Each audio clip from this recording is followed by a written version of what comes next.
आपके टच में जितने भी स्टूडेंट्स होंगे, सो जो क्लास नहीं ले रहे, मैं उनकी बात कर रहा हूँ। बाकी तो क्लास ले रहे हैं, पता है मेरे पास लिस्ट है।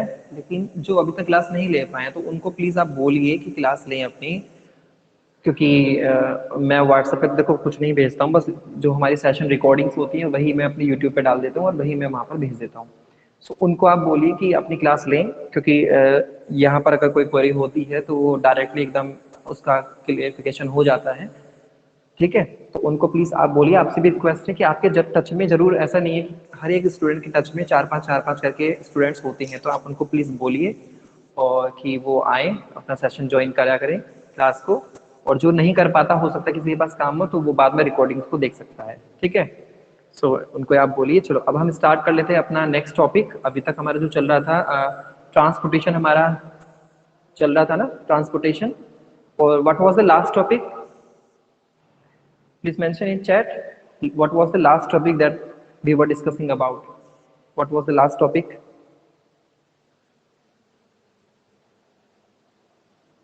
बताइए क्या था?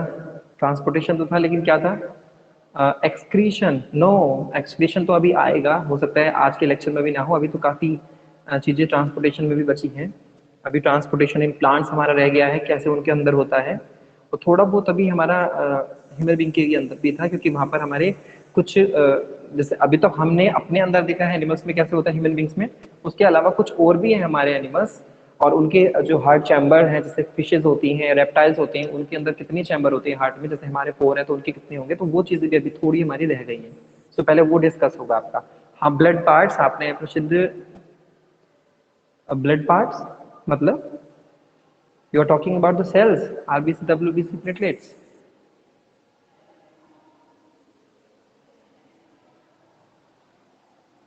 ओके, वो तो हमने डिस्कस कर लिया है। आप परसों नहीं थे क्या लेक्चर में? वो तो हमने डिस्कस किया था। चलो मैं आपको पीडीएफ दिखाता हूँ फिर वो वाली, this one.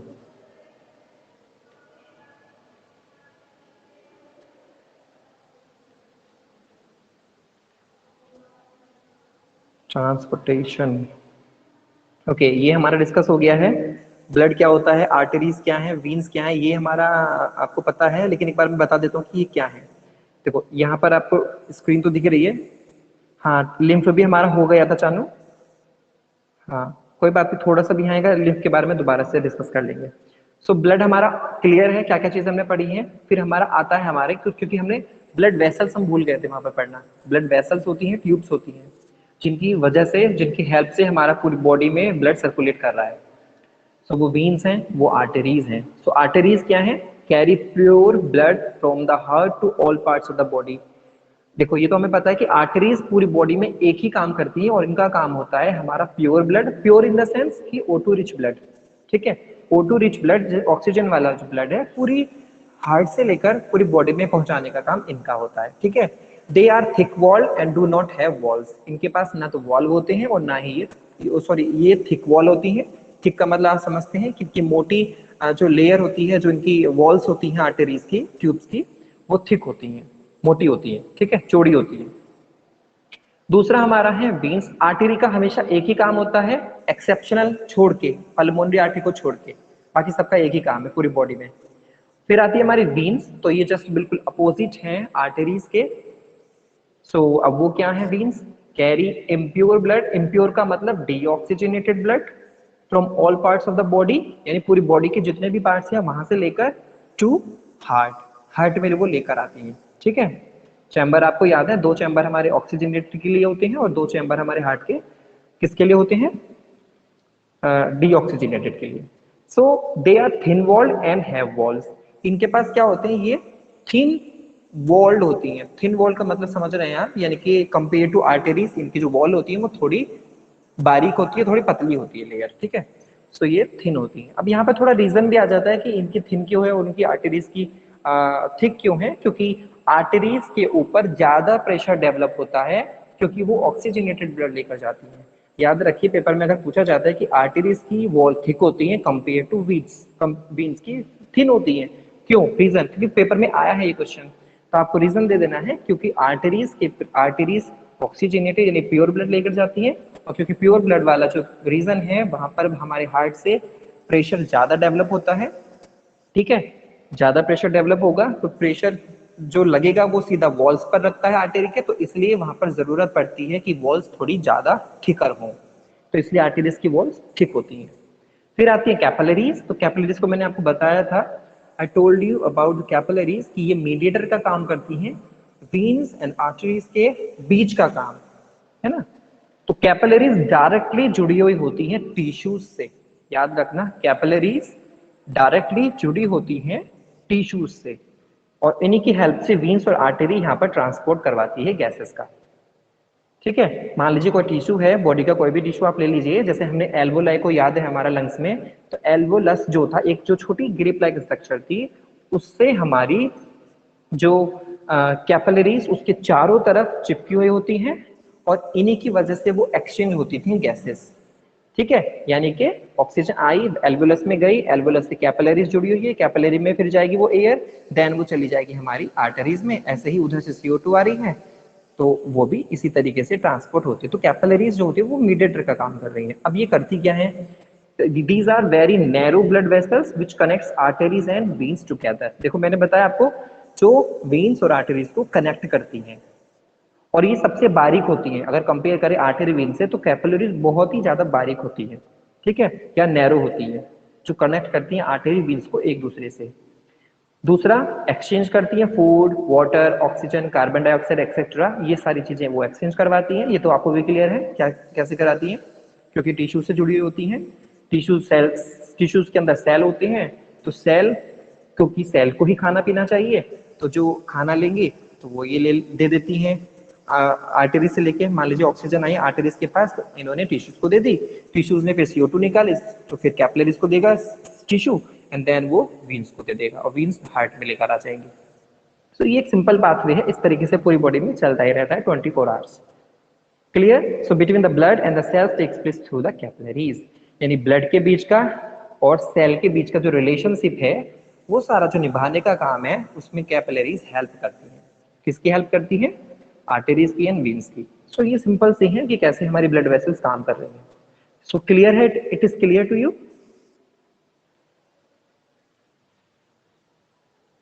Please mention in chat box it is clear, okay.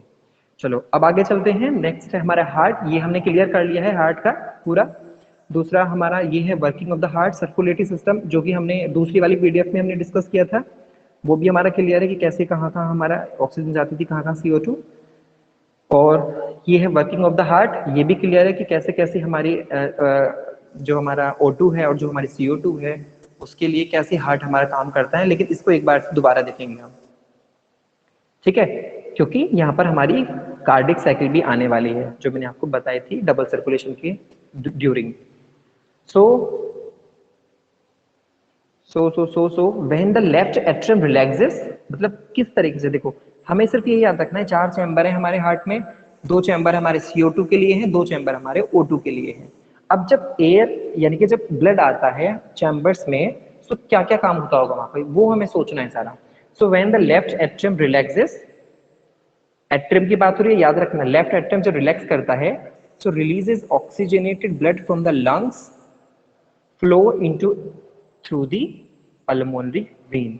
देखो पल्मोनरी वेन का आपको काम पता है, पल्मोनरी वेन कौन सा ब्लड लेकर जाती थी, क्योंकि एक्सेप्शनल केस है वेन का, तो ये O2 वाला ब्लड लेकर आती है, ठीक है, और ये एट्रियम में छोड़ देती है। So when it contracts the left ventricle expand the blood flow into it.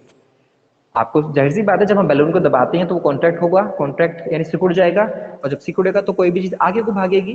तो सेम हमारे हार्ट में भी ऐसे ही है, जब एट्रियम हमारा सिकुड़ेगा यानी कि मसल्स में कॉन्ट्रैक्शन होगा तो वो जो उनके अंदर ब्लड भर गया है वो आगे की तरफ जाएगा। अब आगे की तरफ कौन है, वेंट्रिकल्स है, तो वेंट्रिकल्स में वो चला जाएगा और वेंट्रिकल के अंदर हो जाएगा रिलैक्सेशन, वहां की मसल्स रिलैक्स करेंगे क्योंकि वहां पर ब्लड हमारा फिल अप हो रहा है, वो फिल हो रहा है, भर रहा है वहां पर।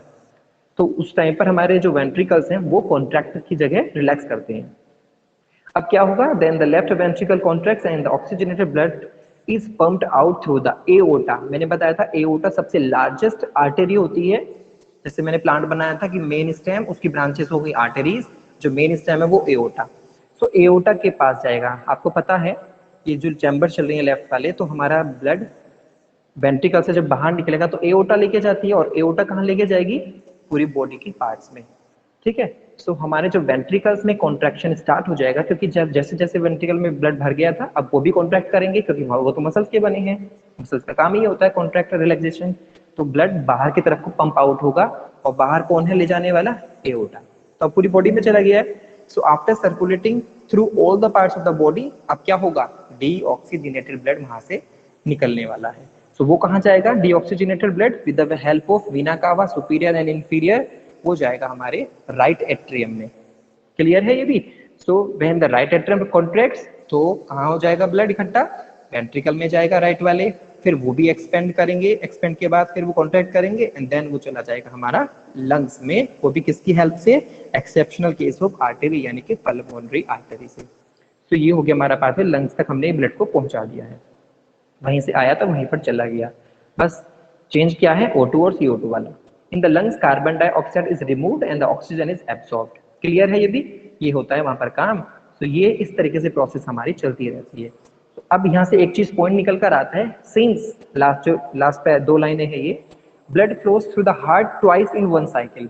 ठीक, एक साइकिल में 2 बार हमारा जो ब्लड फ्लो होता है, तो उसको हम बोलते हैं डबल सर्कुलेशन, जो कि पल्मोनरिक और सिस्टमिक होता था हमारा।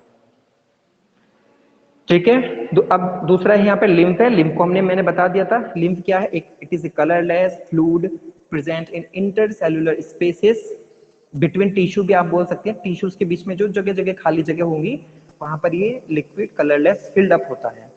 It is formed from the plasma. मैंने बताया था प्लाज्मा कहाँ से आता है? ब्लड से। तो ब्लड की प्लाज्मा से मिलकर बना होता है। विच एस्केप फ्रॉम द कैपिलरीज, यानी कैपिलरीज जो होती हैं उनसे अगर एक्सेसिव यानी कि प्लाज्मा बाहर निकल जाए, अगर उनसे बाय मिस्टेक उनसे कैपिलरीज से लिम्फ बाहर निकल जाता है यानी प्लाज्मा, तो वो इकट्ठा हो जाता है टिश्यूज के बीच बीच में, जो स्पेस होते हैं उनमें जाके इकट्ठा हो जाता है, जिसको हम इंटरसेलुलर स्पेसेस भी बोल सकते हैं, या इंटरस्टियल टिश्यू, इंटरस्टियल टिश्यू या टिश्यू के बीच की जगह। So lymph drains into lymphatic capillaries. मैंने आपको बताया था कि जैसे ब्लड का सर्कुलेटरी सिस्टम है, ब्लड की वेसल्स हैं, ऐसे ही लिम्फ की भी अपनी वेसल्स हैं। लिम्फ का भी अपना एक सिस्टम है, लिम्फेटिक सिस्टम। तो वहां पर भी लिम्फेटिक कैपिलरीज होंगी, लिम्फेटिक वेसल्स होंगी, है ना। एंड फिर क्या होगा? They joins into large veins. Clear है? ये कहां पर, ये जो लिम्फ है फिर कहां पर जाता है? जो लार्ज वेन्स है हमारे, उनमें चला जाता है। जैसे कि आपने सुना है लार्ज वेन्स कौन है? जैसे वीना कावा है, और दोनों के दोनों सुपीरियर इंफीरियर। सो काम क्या करता है लिम्फ? जैसे जैसे ब्लड हेल्प करता है हमारी, तो ये भी हमारे खाने पीने में हेल्प कर देता है, जैसे कि transport digested fats, drains excess fluids from intercellular space back into the blood. ठीक है, ज्यादा अमाउंट में अगर ब्लड फ्लूइड इकट्ठा हो जाता है या प्लाज्मा हमारे टिश्यूज के बीच में, तो उसको वापसी से दोबारा से किस में भेजना? ब्लड में। ठीक है, तो जो ज्यादा प्लाज्मा बाहर निकला है तो वो जाएगा लिम्फ वेसल्स की हेल्प से वीन्स में इकट्ठा हो जाता है, और वीन्स आप जानते हैं वो ब्लड को दोबारा से कनेक्ट कर रही है, तो हमारा दोबारा से उसमें चला जाएगा। So it contains lymphocytes. Lymphocytes का मतलब एक तरीके की WBC सेल्स। याद है आपको ये? लिम्फोसाइट्स यानी कि it is a type of WBC cell, white blood cells, और जिनका काम होता है kills germs and protects the body. So clear है ये भी? लिम्फ भी क्लियर हो गया दोबारा से?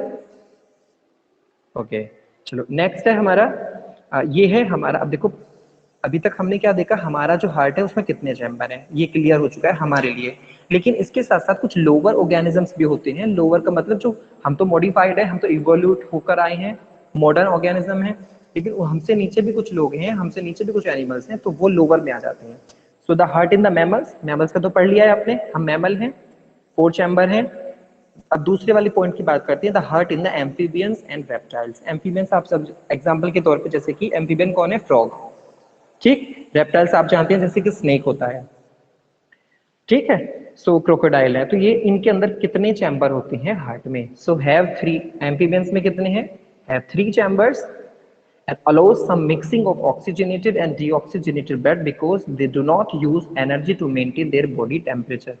हमारी बॉडी का देखो, हमारी बॉडी टेम्परेचर को मेंटेन करती है। ठीक है, आपको पता है हम कहीं पर भी किसी भी एटमॉस्फेयर में जाएं तो अपने आप को अडेप्ट कर लेते हैं। हम सर्दियों में जा रहे हैं वहां पर भी अपना आपका बॉडी हमारी एडजस्ट कर लेती है, हम गर्मियों में जाते हैं तो वहां पर भी हम अपने आप को एडजस्ट कर लेते हैं। सो ये बॉडी का मैकेनिज्म होता है, लेकिन सब ऐसा नहीं कर सकते, स्पेशल ऑर्गेनिजम्स में ही कर सकती हैं। तो यहाँ पर क्या है, जो हमारी तो मिक्सिंग से हम बचा रहे हैं, हमारा हार्ट के दोनों चैम्बर अलग अलग हैं, ठीक। सो उसकी वजह से हमारी अपनी बॉडी टेम्परेचर को मेंटेन कर लेती है, क्योंकि CO2 अलग है, O2 अलग है। लेकिन यहाँ पर मिक्सिंग है तो they do not use energy to maintain their body temperature, क्योंकि यहाँ पे मिक्सिंग हो सकती है, क्योंकि 3 ही चैम्बर है, तो उसकी वजह से बॉडी टेम्परेचर में उनको प्रॉब्लम हो सकती है। So their body temperature is the same as the temperature of the surroundings, यानी बाहर का जो टेम्परेचर है और अंदर का बॉडी का जो टेम्परेचर है वो सेम हो जाता है। फिर आते हैं हार्ट इन फिशेस। फिशेस सब जानते हैं, तो उनके अंदर होते हैं 2 चैम्बर, ठीक है। Blood is oxygenated in the gills. Fishes में 2 चैम्बर होते हैं हार्ट के, ठीक है। एक होता है एट्रियम, दूसरा होता है वेंट्रिकल। ऐसे ही अगर MP1 में 3 होते हैं तो 2, देखो यहाँ पर फिगर भी बनी हुई है हमारी, बीच वाली जो फिगर है वो एम्फीबियंस की दिखाई गई है, ठीक। और फर्स्ट वाली फिशेस की है, सिंपल सी बॉडी डिजाइन, और लास्ट वाली हमारी है या बर्ड्स की है, उनमें 4 चैम्बर है। क्लियर। सो हमारे 4 चैम्बर है, दो दोनों हैं। फिशेस में 2 ही चैम्बर है, तो एक एओर्टा हो जाता है, सॉरी एक एट्रियम है, एक वेंट्रिकल। लेकिन जो बीच वाला है उसके अंदर क्योंकि 3 है, तो 2 हमारे एट्रियम, एक हमारा वेंट्रिकल, ठीक, एम्फीबियंस के अंदर। स्क्रीन ब्लैक है, अच्छा ठीक है, ओके।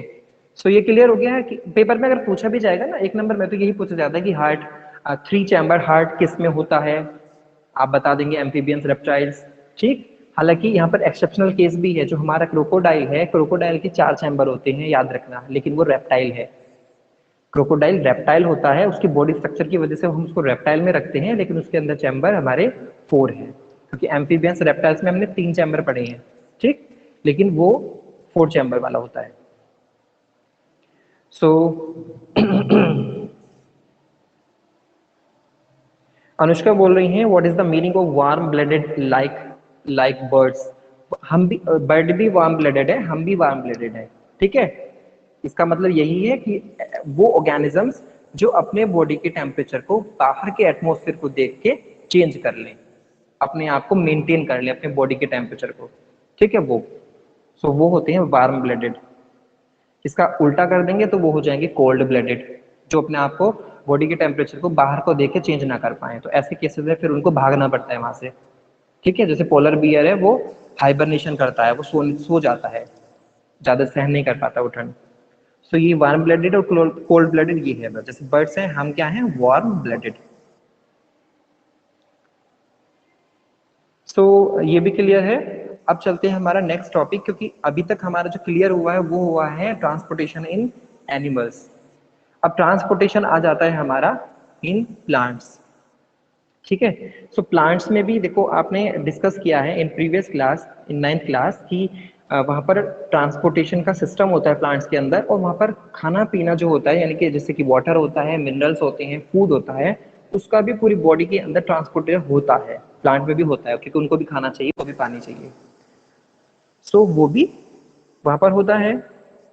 तो वहां किस तरीके से होता होगा, यानी वहां पर, क्योंकि यहाँ पर देखो सिंपल सी ही बात है, हमारी बॉडी में कितना सारी चीजें हमने डिस्कस की, कैसे कैसे हार्ट काम कर रहा था, चैम्बर्स, वॉल्स, लेकिन प्लांट में बिल्कुल सिंपल सा है, ज्यादा कुछ नहीं है। जाइलम एंड फ्लोएम आपको पढ़ने हैं, जो कि परमानेंट टिश्यूज होते थे, complex permanent tissue, xylem and phloem. So यही काम करेंगे यहाँ पर। जाइलम क्या करता है उसके बारे में हमें पढ़ना है। तो in plants transportation of materials like food, water, minerals takes place through conducting tissue या complex permanent tissue। conductive tissue का मतलब ले जाने वाले, जो कैरी करते हैं, तो वो कौन है, जाइलम एंड फ्लोएम। अब जाइलम क्या करेगा, what is the work of xylem, so transport water and minerals, जो वाटर है या वाटर के अंदर जो मिक्स्ड मिनरल्स हैं उनको ले जाने का काम करता है जाइलम। और ये जाइलम सिर्फ एक ही तरफ से काम करता है, ऐसा नहीं है कि पानी ऊपर से देंगे तो ऊपर से नीचे ले जाएगा ये जाइलम, नहीं, हमेशा जाइलम एक ही डायरेक्शन को काम करता है, नीचे से ऊपर, यानी कि यूनी डायरेक्शनल। यूनी डायरेक्शन का मतलब सिर्फ एक ही साइड को काम करना। सो रूट्स में हम पानी देते हैं ना, आपको याद भी है, रूट्स में पानी देंगे तो रूट हेयर्स वहां पर होते हैं, एब्जॉर्ब करते हैं वाटर को, एंड देन वहां पर जाइलम होता है रूट हेयर्स में, तो वो ऊपर लेकर चला जाता है और different part of the plant, leaves में, जहाँ जहाँ मतलब ऊपर की साइड को वो ले जाता है। तो इसलिए इसका डायरेक्शन होती है वो यूनिडायरेक्शनल होती है। जाइलम के कुछ अपने मतलब उसकी बॉडी स्ट्रक्चर है पूरी, तो उसमें वेसल्स होती हैं, उसमें ट्रैकिड्स होते हैं, उसमें जाइलम की पैरेन्काइमा होती है, जाइलम फाइबर्स होते हैं। उसकी जो स्ट्रक्चर है ये हेल्प करते हैं पानी और मिनरल्स को ले जाने में। सो रूट से पूरी बॉडी के पार्ट्स में प्लांट के वहां पर वो लेकर जाता है xylem. Water and minerals enters the root by diffusion. Diffusion सब जानते हैं कि हाई से लोअर की तरफ हो जाती है कोई भी चीज। सो वाटर और मिनरल्स जो है हमारे वो रूट्स रूट्स होती है ना, रूट्स में फाइन हेयर्स होती हैं, छोटे छोटे हेयर लाइक स्ट्रक्चर रूट्स की, उनको हम बोलते हैं रूट हेयर। तो रूट हेयर वहां पर एब्जॉर्ब करती है वाटर को और वो पूरी बॉडी में चला जाता है प्लांट की। Then the due to the transpiration, अब ये ऐसे जाता कैसे है, यहाँ पर एक वो भी है सिनेरियो कि ट्रांसपोर्टेशन की वजह से खाना जाता है, सॉरी पानी जाता है पूरे प्लांट के पार्ट्स में ऊपर की साइड। लेकिन यहाँ पर हेल्प कौन कर रहा है इस पूरे फ्लो में, क्योंकि नीचे से ऊपर पानी जाएगा, कोई तो चीज होगी इसमें काम करवाने में, ऐसे कैसे चला जाएगा नहीं तो ऊपर की साइड पानी। तो वहां पर क्या है, ड्यू टू ट्रांसपिरेशन। ट्रांसपिरेशन का मतलब क्या है, एक्सेस अमाउंट में जो वाटर इकट्ठा हो गया प्लांट का, वो प्लांट के स्टोमेटा जो लीफ में होते हैं उससे बाहर निकालना in the form of vapours. Vapours की फॉर्म में एक्सेस पानी जो प्लांट के अंदर है उसको स्टोमेटा के थ्रू बाहर निकालना, लीफ के थ्रू बाहर निकालना, तो उसको हम ट्रांसपिरेशन बोलते हैं। सो जो ट्रांसपिरेशन प्रोसेस है ये नॉर्मली चलती ही रहती है, ठीक है, दिन के दौरान ये बहुत ज्यादा अच्छे से चलती है और ये प्रोसेस चलती ही रहती है। इसकी वजह से हमारे प्लांट के अंदर एक मूवमेंट डेवलप हो जाता है, एक सक्शन फोर्स डेवलप हो जाता है, ठीक है, जिसकी वजह से हमारा जो पानी है प्लांट का वो ऊपर की तरफ को मूव करता है। तो अगर पेपर में आता है किसकी वजह से, यहाँ इसकी कौन है ऐसा जिसकी वजह से ये जो फोर्स है, एक पूल बना है जो पानी ऊपर जा रहा है, तो वो है ट्रांसपीरेशन। और जब ट्रांसपीरेशन होता है, देखो पानी जैसे जैसे बाहर निकलेगा तो वैसे वैसे पानी की कमी होगी प्लांट के अंदर, तो एक पूल बनता चला जाता है, वहां पर एक फोर्स काम करता है जिसको हम सक्शन फोर्स बोल रहे हैं, ठीक है। सक्शन फोर्स का मतलब ये मानिए कि प्लांट की जो सेल है अंदर जाइलम की, वो एक फोर्स लगाती है फिर टुवर्ड्स वाटर और वो उसको खींचने की कोशिश करती हैं, ठीक, तो पानी ऊपर की तरफ को बढ़ने लगता है। अब ऐसा नहीं है कि जाइलम सिर्फ नीचे की साइड है, पूरे प्लांट में ही जाइलम है, पूरे प्लांट में ही फ्लोएम है, लीव्स में भी है, हर जगह है ये जाइलम फ्लोएम। सो इस तरीके से ये काम करेंगे। तो जाइलम का फंक्शन क्लियर है। अब चलते हैं हम हमारा, तो जाइलम किसके लिए काम कर रहा है, वाटर एंड मिनरल्स के लिए। सो फिगर भी दिखा रखी है यहाँ पर कि रूट एब्जॉर्ब करेंगी वाटर को प्लांट्स में, फिर वाटर ट्रेवल्स करेगा ऊपर की साइड, ठीक, यूनिडायरेक्शनल काम हो रहा है। वाटर इवेपोरेट होता है, इवेपोरेट का मतलब जानते हैं मेकिंग ऑफ वेपर्स, भाप का बनना, और वो बाहर निकल जाता है, और बाहर बनने वाली जो प्रोसेस है प्लांट की उसको बोलते हैं हम ट्रांसपीरेशन। सो नेक्स्ट है हमारा फ्लोएम। फ्लोएम किसके लिए काम करेगा, फूड के लिए, ऐसे name suggest flow related to food. So transports food into the from the leaves. अब देखो खाना कहाँ बन रहा है, फोटोसिंथेसिस कहाँ होता है, लीव्स के अंदर होता है, तो जाहिर सी बात है कि तो खाना लीव से ही निकल कर जाएगा, लेकिन कहाँ जाएगा, टारगेट साइड पर। टारगेट का मतलब जहां जहां जरूरत होगी। अब वो जरूरत रूट्स को भी है, वो जरूरत जहां खाना बनना है उससे ऊपर वाले पार्ट्स को भी है। तो यानी कि फ्लोएम का जो काम होता है वो यूनिडायरेक्शनल नहीं होता, वो होता है बाई डायरेक्शनल, यानी ये दो डायरेक्शन में भी काम कर सकता है, ऊपर के लिए भी नीचे के लिए भी, क्योंकि खाना है ये ऊपर को भी जा सकता है नीचे को भी, क्योंकि खाना कौन बना रहा है, लीव्स। सो ये जो पूरे पार्ट्स में प्लांट के सभी पार्ट्स में खाना जो पहुंचाना है, जो खाना ट्रांसपोर्ट कराना है from the leaves to this parts of the other parts of the plant, इस प्रोसेस को हम बोलते हैं ट्रांसलोकेशन।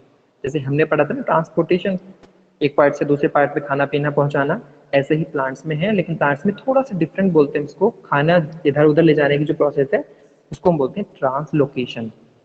ये क्लियर है ट्रांसलोकेशन। देखो यहाँ पर ट्रांस लग गया, ट्रांस का मतलब ट्रांसफर, ठीक। लोकेशन सबको पता है लोकेशन क्या होता है, एक प्लेस, तो एक प्लेस पर फूड का ट्रांसफर करना, एक प्लेस से दूसरे प्लेस पर पहुंचाना खाने को। लेकिन याद रखना खाने के लिए, ये वाटर के लिए नहीं है, ये फूड के लिए टर्म यूज करते हैं हम प्लांट के अंदर, ठीक। सो हमारा फूड ऐसे जा रहा है हमारा प्लांट के अंदर, तो इस प्रोसेस को हम ट्रांसलोकेशन बोलते हैं। अब फ्लोएम की भी अपनी सेल होती हैं, उसकी आपने पढ़ी है, 4 सेल हैं, जैसे कि फ्लोएम पैरेन्काइमा, फ्लोएम फाइबर होते हैं, ठीक है, उसके साथ साथ कॉम्पेनियन सेल्स होती हैं। तो ये इसकी सेल हैं जो कि इसमें दिखाई भी हैं ट्रैक की, जिससे जाइलम और फ्लोएम के दोनों के स्ट्रक्चर।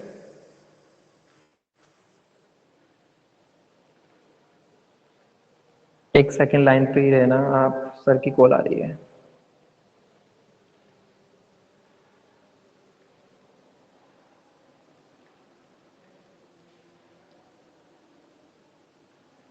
ओके, अब मुझे बताइए, चलो ये क्लियर हो गया आपका टॉपिक, ये टॉपिक क्लियर है आपका फ्लोएम वाला भी। प्लांट्स में इतना ही है। बाकी अभी आई थिंक 3 बार कॉल आ चुकी है सर की, तो मुझे जाना पड़ेगा अभी। तो मुझे बताइए आपका टॉपिक क्लियर है सभी, है जितने भी हम डिस्कस किए हैं। मुझे सेशन को लीव करना पड़ेगा अभी, अर्जेंसी हो सकती है कुछ। ओके, चलो ठीक है, ये डिस्कस कर लेना दोबारा से और बाद में हम मिलते हैं, ठीक है। चलो, ध्यान रखिए अपना, टेक केयर, बाय बाय, बाद में मिलते हैं। ओके, कोई प्रॉब्लम होगी तो आप चैट बॉक्स में या पर्सनल मैसेज कर देना मुझे व्हाट्सएप पे। Okay, bye bye.